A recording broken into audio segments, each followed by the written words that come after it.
시청자 여러분 안녕하십니까? 돈되는 복지 채널 김국자입니다. 오늘은 기초연금 조심하세요. 보건복지부 시군구청 및 동읍면사무소 말을 그대로 믿으면 큰일 납니다. 에 대해 살펴보겠습니다. 끝까지 시청하시면 많은 도움이 되실 겁니다. 기초연금은 누가 받을까요? 기초연금 수급 대상자는 연령 조건과 소득 조건으로 나뉩니다. 연령 조건은 만 65세 이상으로 대한민국 국적을 갖고 국내에 거주하는 분이고요. 소득 조건은 가구의 소득 인정액이 선정기준액 이하여야 합니다. 그럼 소득 인정액이란 무엇일까요? 소득 인정액은 단순히 소득만을 의미하는 게 아니라 재산을 포함하는 개념인데요. 즉 소득은 평가하고 재산은 월 소득으로 환산한 후 합산한다는 의미입니다. 소득 평가액의 대상에는 근로소득과 기타 소득이 있고요. 다시 기타 소득에는 사업소득, 재산소득, 공적이전소득, 무료 임차소득이 있습니다. 월 소득으로 환산하는 재산에는 일반 재산과 금융재산이 있고요. 그리고 부채는 별도 차감해줍니다. 이번엔 가구의 소득인정액 선정기준액을 살펴보겠습니다. 기초연금은 소득 수준에 따라 일반 수급자와 저소득 수급자로 나뉘고 가구 유형에 따라 단독가구와 부부가구로 나뉩니다. 일반 수급자의 단독가구 선정기준액은 148만 원 이하, 부부가구 선정기준액은 236만 8천 원 이하입니다. 반면 저소득 수급자의 단독가구 선정기준액은 38만 원 이하, 부부가구 선정기준액은 60만 8천 원 이하입니다. 기초연금 중 가장 복잡하고 어려운 것, 심지어 동사무소조차 잘 모르는 것은 과연 무엇일까요? 그것은 바로 소득인정액을 계산하는 겁니다. 보건복지부의 기초연금 또는 복지로 홈페이지에 가면 기초연금 자가진단이나 소득인정액 모의 계산을 할 수 있는데요. 문제는 사실과 다른 내용이 있어 국민들께 많은 혼란을 주고 있다는 사실입니다. 이로 인해 다수의 국민들이 잘못된 의사결정을 할 수 있는데요. 결국 기초연금을 스스로 포기하게 만드는 겁니다. 첫 번째 사례인데요. 기초연금 홈페이지에 있는 기초연금 자가진단입니다. 일반 자동차의 소득 환산율은 4%입니다. 하지만 기초연금 자가진단에는 5%로 표기되어 있습니다.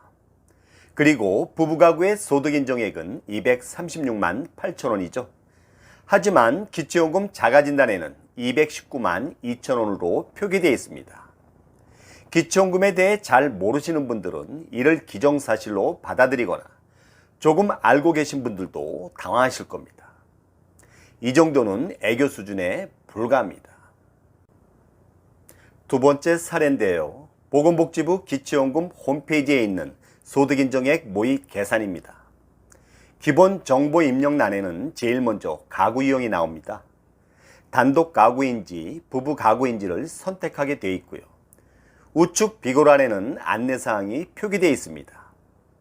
월 소득 평가액에 대한 계산 공식이 있는데요.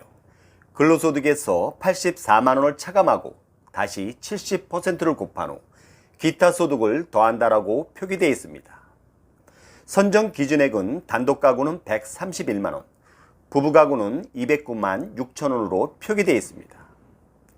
2020년 근로소득 기본 공제액은 84만 원이 아니라 96만 원이고요. 선정 기준액은 단독 가구는 131만 원이 아니라 148만 원입니다. 부부 가구는 209만 6천 원이 아니라 236만 8천 원이죠. 비고란에 2018년 버전으로 표기된 것 자체도 문제지만 실제 모의 계산 시 그나마 2020년 버전으로 산출되면 다행인데요. 그 결과는 뜬금없이 2019년 버전으로 산출됩니다. 정말 기가 막힐 일 아니겠습니까? 세 번째 사례인데요. 역시 보건복지부 기초연금 홈페이지에 있는 소득인정액 모의 계산입니다. 소득인정액 모의 계산 시에는 기본정보와 소득재산정보를 입력토록 되어 있습니다. 문제는 임대소득을 포함한 사업소득을 입력하는 것인데요. 예를 들어 김씨의 경우 개인 택시 사업자로서 사업수익 월 300만 원에 필요경비 270만 원을 차감하면 사업소득 금액은 30만 원입니다. 이 씨의 경우 임대 사업자로서 임대수입 월 100만 원에 필요경비 42만 원을 차감하면 임대소득 금액은 58만 원입니다. 거의 모든 국민들은 사업소득이나 임대소득을 입력할 때 사업소득은 300만 원, 임대소득은 100만 원으로 입력하겠죠? 그럼 어떻게 될까요? 앞서 설명드린 개인택시 사업자 김씨 부부의 사례입니다. 다른 소득이나 재산이 없다는 전제인데요.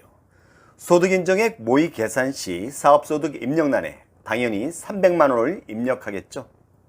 그럼 귀하가 입력한 자료를 근거로 계산한 소득인정액은 300만 원이며 노인부부 236만 8천 원 이상으로 지원 대상이 아닌 걸로 예상됩니다. 라고 화면에 뜹니다. 김씨 부부는 기초연금 수급 대상이 아니라고 판단하겠죠. 결국 기초연금을 신청하지 않게 됩니다. 이를 달리 표현하면 기초연금을 받을 수 있었음에도 기초연금을 신청하지 않아 기초연금을 못 받는다는 의미입니다. 기초연금 홈페이지와 복지로 사이트에 소득인정액 모의 계산을 전면 재설계해야 합니다. 사업 수입이나 임대 수입에서 필요경비를 차감한 사업소득 금액이나 임대소득 금액을 기준으로 소득인정액을 산정합니다. 대다수의 국민들은 기초연금 수급 대상 선정을 위한 소득인정액 계산 시 필요경비가 공제된다는 사실을 전혀 알 길이 없습니다. 따라서 소득인정액 모의 계산 시 사업소득 입력란에는 필요경비를 차감한 사업소득 금액을 입력하라고 꼭 안내해줘야 합니다. 네 번째 사례인데요. 구독자 이 씨의 실제 사례입니다. 65세가 된 이 씨가 2017년 동사무소를 방문했습니다. 이 씨가 소득 및 재산 상황을 구두로 설명했더니 동사무소 직원이 하는 말이 기초연금 수급 대상이 안 된다면서 신청조차 받아주지 않았다고 합니다. 이 씨는 제 채널을 시청하고 스스로 공부한 후 기초연금을 받을 수 있다고 확신했습니다. 68세가 된 지난 5월 동사무소를 방문해 기초연금을 신청했고요. 2달 뒤인 7월 달에 4만 원으로 확정됐다는 통보를 받았습니다.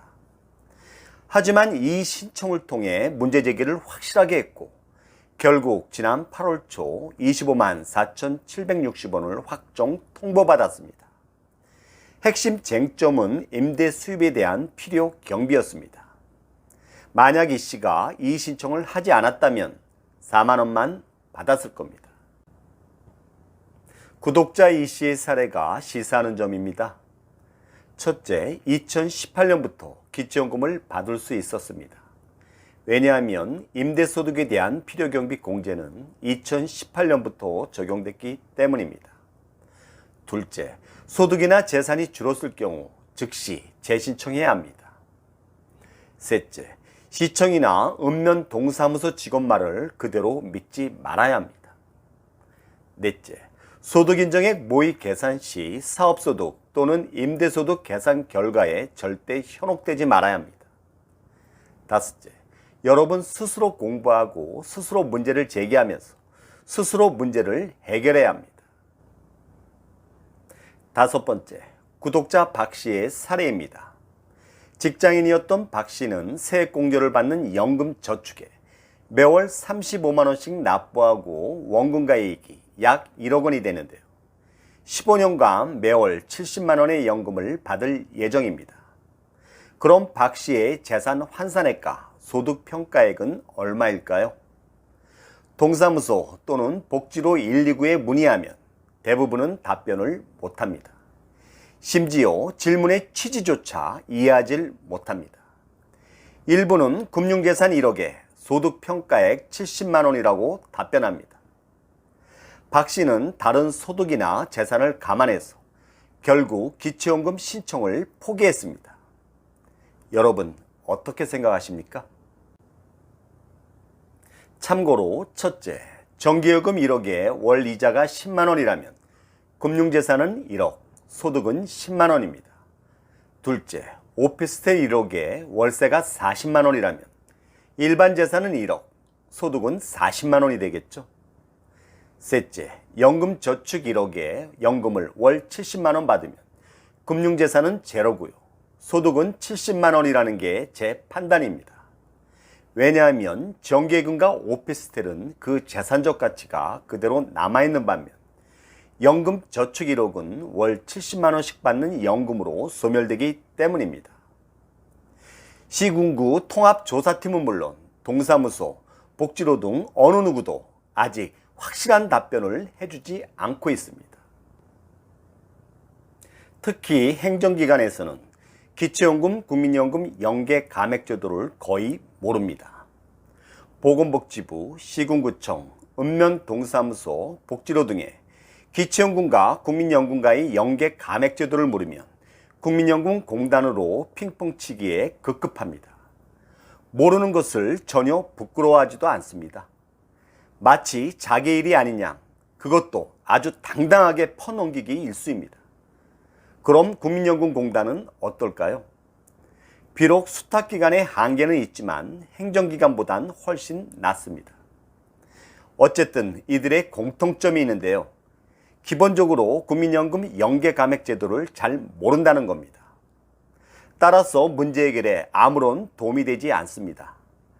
그리고 대부분은 기계적, 관행적, 책임 회피성 답변에 불과합니다. 이번엔 사업 소득자들을 위한 팁입니다. A씨의 사례인데요. 현재 기초연금을 받고 있진 않습니다.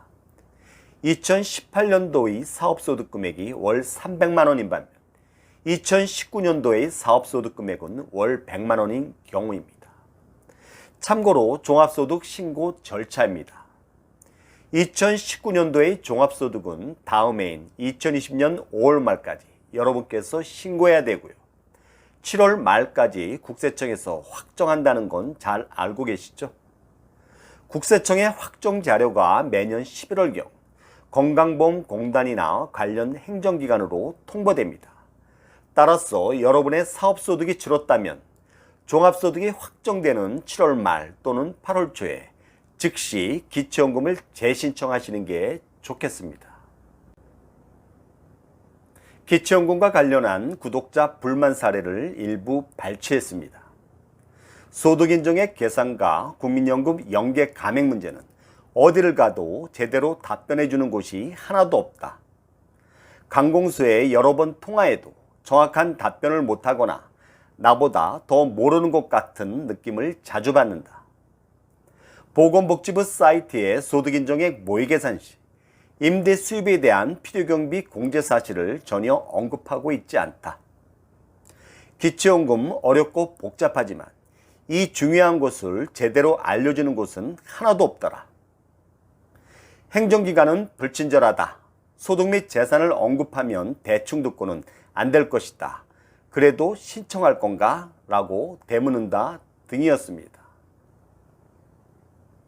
마지막으로 어르신들께 드리는 조언입니다.